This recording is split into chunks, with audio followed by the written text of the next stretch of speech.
तो नमस्कार बच्चों, कैसे हैं आप सभी। आशा करते हैं सब सही होंगे। देखिए, अभी जो है एग्जाम का समय आ गया है। एग्जाम जो है बिल्कुल नियर है आपके। चाहे आप कॉम्पिटिटिव एग्जाम्स, किसी भी एग्जाम की आप तैयारी कर रहे हैं तो वो बिल्कुल नजदीक है। अभी रिसेंटली आपने देखा होगा कि रेलवे का भी जो है रिवाइज रिजल्ट आ गया है। तो अभी जो है अभी सही समय है पढ़ने का। क्योंकि अगर आपने अभी सही से स्टडी की, अपने समय को सही से यूटिलाइज किया, तो आप बहुत अच्छे मुकाम पर हो सकते हैं। अगर आप चाहते हैं government study, government job, study के द्वारा ही जो आप गवर्नमेंट जॉब तक पहुंच पाएंगे, और वहां तक पहुंचने के लिए आपको करनी पड़ेगी निरंतर मेहनत। अब देखिए, मेन प्रॉब्लम क्या होती है। मेन प्रॉब्लम ये होती है कि बच्चों का पढ़ाई में मन नहीं लगता।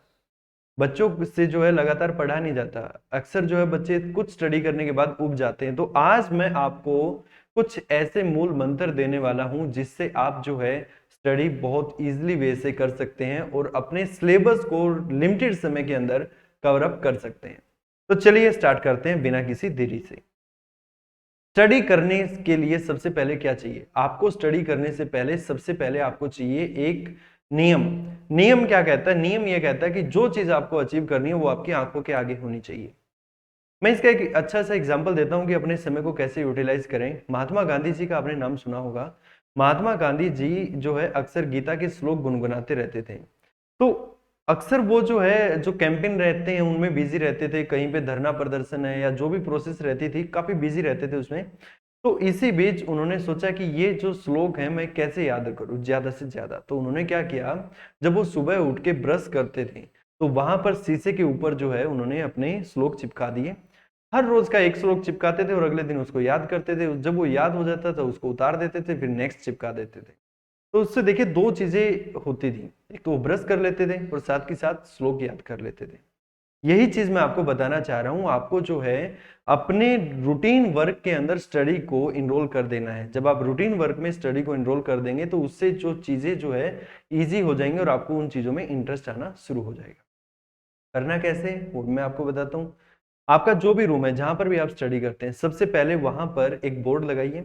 बोर्ड के ऊपर, बोर्ड जरूरी नहीं है, अगर आपके पास बोर्ड नहीं है तो पेज होगा, पेज के ऊपर अपना लक्ष्य रखिए कि मुझे जो है इंस्पेक्टर बनना है। मुझे जो है जो भी आप बनना चाहते हैं, दरोगा बनना चाहते हैं, इंस्पेक्टर बनना चाहते हैं, क्लर्क बनना चाहते हैं, कुछ भी आप बनना चाहते हैं, तो उसका जो है टारगेट रखिए आप अपने बोर्ड के ऊपर या फिर पेज के ऊपर कहीं पर भी चिपका दीजिए। सबसे पहला काम ये करना है। उसके बाद जो है देखिए, मेनली बच्चे गलतियां कहाँ करते हैं वो मैं आपको बताता हूँ। मेनली बच्चे गलतियां करते हैं टाइम टेबल में। या तो वो बिल्कुल रिलैक्स होते हैं और या फिर टाइम टेबल इतना स्ट्रिक्ट बना लेते हैं जिसमें वो ना रेस्ट करते हैं, ना सो पाते हैं, ना खेल पाते हैं, ना ही बॉडी को टाइम दे पाते हैं। तो उस कंडीशन में होता क्या है, उस कंडीशन में वो टाइम टेबल 5 या 7 दिन तो जरूर चलता है, लेकिन उसके बाद जो है वो टाइम टेबल ब्रेक हो जाता है। और एक बार टाइम टेबल टूटना स्टार्ट हुआ, उसके बाद वो दोबारा से उस फ्लो में कभी नहीं आएगा। तो करना क्या है? करना यह है कि आपको टाइम टेबल 3 तरीके से बनाना है, एक इजी, एक मीडियम, एक हाई। आप जो है मेनली प्रॉब्लम ये रहती है कि बच्चे सीधा हाई बना देते हैं। आपको टाइम टेबल 3 तरीके से बनाना है। 15-15 दिन का स्टेप लेके चलना है, यानी कि 45वें दिन के बाद आप जो है टोटल फ्लो में आ जाएंगे, जैसा आप बनना चाह रहे हैं वैसा। आपको पहले टाइम टेबल बनाना बिल्कुल इजी, जिसमें जो है सिर्फ 4 घंटे की स्टडी हो, बाकी आपके पास 20 घंटे हैं, उसमें आप जो रूटीन वर्क एज यूजुअल करते थे वो आपको करना है। उसके बाद नेक्स्ट 15 दिन बाद टाइम टेबल बनाना 8 घंटे का, और उसके बाद जो 8 से प्लस जितना भी आप बनाना चाहें, 10 घंटे। वो मैटर करता है कि आप किस पोस्ट की तैयारी कर रहे हैं। अब अगर आप यूपीएससी की कर रहे हैं तो ऑब्वियस सी बात है आपको 12-15 घंटे का टाइम टेबल चाहिएगा। तो एक तो ये करना है आपको। नेक्स्ट क्या करना है? नेक्स्ट ये करना है कि आपको सोने से पहले जरूर ये सोचना है कि आज मैंने क्या नया सीखा, यानी कि पिछले दिन की तुलना में आपने आज क्या नई चीज सीखी है। जब आप अपने आप को अपडेट करते रहेंगे, आप अपने आप की जो नॉलेज को बढ़ाते रहेंगे, नई नई चीजें सीखते रहेंगे, तो उससे जो है डेफिनेटली आपका जो है धीरे धीरे इंटरेस्ट क्रिएट होना स्टार्ट हो जाएगा। दूसरी गलती, टाइम टेबल जब बना लिया आपने, उसके ऊपर फॉलो अप करना स्टार्ट कर दिया, उसमें पढ़ना स्टार्ट कर दिया। प्रॉब्लम देखिए कहाँ आती है। प्रॉब्लम ये आती है कि हमने टाइम टेबल में स्लॉट रख देते हैं कि 4 घंटे स्टडी करनी है। मान के चलिए 12 से 4 आपने टाइम टेबल बनाया कि स्टडी करनी है, तो लगातार आप 4 घंटे स्टडी करते हैं। ऐसा बिल्कुल भी नहीं करना है। स्टडी जो है कभी भी 45 मिनट से ऊपर की करनी ही नहीं चाहिए। एक सीटिंग है आपकी 45 मिनट की, बहुत है। उसके बाद 15 मिनट आपके पास है। उस 15 मिनट में 5 मिनट आप म्यूजिक सुनिए, 5 मिनट आप घूमिए, टहलिए इधर उधर। 5 मिनट आप जिसमें भी आपको इंटरेस्ट है, कोई घर में बच्चा है या फिर कोई पेट है आपकी, जो है घर में कुत्ता, एनिमल कुछ भी है, वट एवर, 5 मिनट उसके साथ, तो उससे जो है माइंड रिफ्रेश रहेगा। आपने क्या किया, 45 मिनट स्टडी की, 5 मिनट आपने म्यूजिक सुना, 5 मिनट आपने अपने बॉडी को दिए, यानी कि इधर उधर टहले, और 5 मिनट आपको देना है अपने आसपास के सराउंडिंग, कोई बच्चा है घर में या फिर कोई भी आपने पालतू पशु रख रखा है उसके साथ, तो उससे जो है माइंड आपका फ्रेश रहेगा। ये चीज करनी है। दूसरा दूसरा ये करना है कि जब आप स्टडी करें और जब आप जो है स्टडी करके उसका रिवीजन जरूर करना है। आपने 4 घंटे स्टडी की, बहुत बढ़िया, लेकिन 1 घंटा जरूर रखिएगा उसमें, 4+1 का स्लॉट बनाइए। उस 1 घंटे में 4 घंटे में जो जो आपने पढ़ा वो सारा आपको रिवाइज जरूर करना है। रिवाइज करना है तो उसमें कैसे करेंगे, रिवाइज करना है तो उसके लिए जब आप 4 घंटे की स्टडी करेंगे तो उसमें आपको जो है छोटे छोटे नोट्स बनाने हैं, छोटे छोटे कीवर्ड्स उसके, यानी कि जो जो चीज आप याद कर रहे हैं, सपोज करिए कि आप हिस्ट्री याद कर रहे हैं, तो हिस्ट्री में कौन शासक कहाँ से था, तो सिर्फ लिख दिया कि अकबर वहां से था, ये वहां से था, इतने से इतने इसका जो है टाइम रहा, यानी कि इसने शासन किया। बस ये छोटे छोटे नोट्स बनाइए। यकीन मानिए जब आप 1 घंटे का वो रिवीजन स्लॉट लेंगे, उस समय आपको वो 4 घंटे की जो भी स्टडी की आपने वो, और उससे पिछले दिन की जो भी स्टडी की है वो सब आपको याद हो। एक जो यूपीएससी के जो स्टूडेंट्स याद करते हैं, मैं उनका आपको बताता हूँ कि वो लोग कैसे याद करते हैं। वो क्या करते हैं, डेली का 1 पेज पढ़ते हैं। अब आप कहेंगे कि सर 1 पेज पढ़ के कैसे यूपीएससी क्रैक हो सकता है? बिल्कुल हो सकता है, लेकिन जो है जो चीज आप सोच रहे हैं उससे थोड़ा सा अलग सोचना है। अलग क्या, वो मैं आपको बताता हूँ।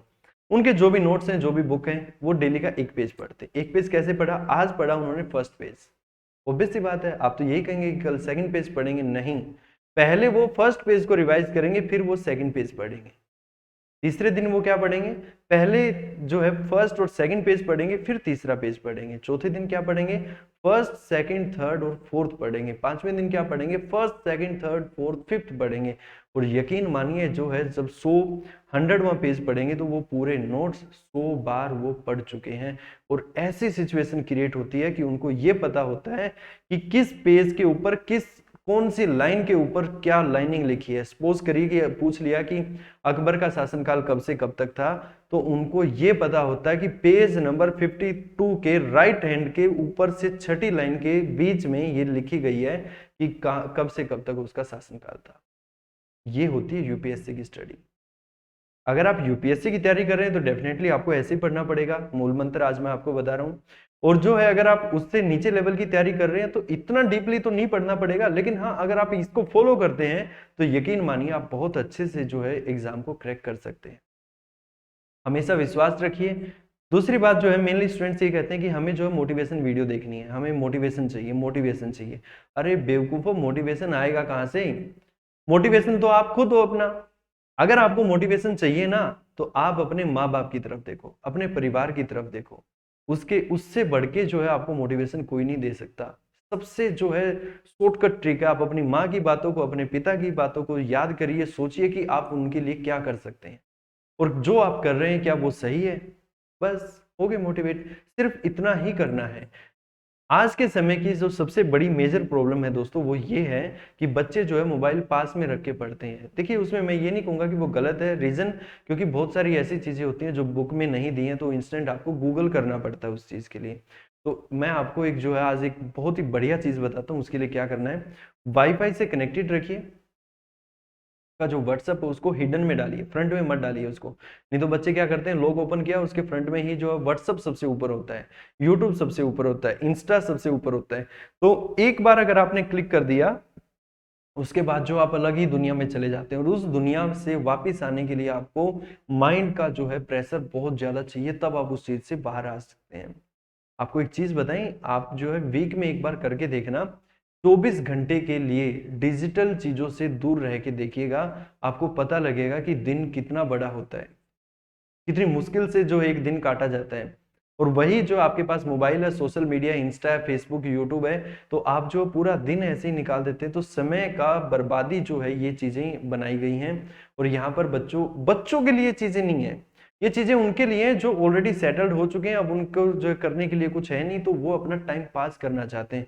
आप लोगों को टाइम पास नहीं करना है, आप लोगों को स्टडी करना है। आप लोगों को अपनी मंजिल तक पहुंचना है और मंजिल तक पहुंचने के लिए ये चीजें आपके फोन में नहीं होनी चाहिए। ठीक है, जो भी आपका रूटीन वर्क है उसको रूटीन वर्क को फॉलो करिए। रूटीन वर्क के साथ साथ जो है आप रूल रेगुलेशंस बनाइए, अपनी स्टडी को लेके, अपनी बॉडी को लेके, मेंटल हेल्थ को लेके रूल रेगुलेशंस बनाएंगे तो उससे जो आप बहुत अच्छे मंजिल तक बहुत जल्दी पहुंच पाएंगे औरों के मुकाबले। तो आज मैं आपको यही बताने के लिए आप सभी के सामने आया था। ऐसे ही बहुत सारी चीजें मैं आपके साथ शेयर करूंगा, तो जुड़े रहिए चैनल के साथ। Thank you so much.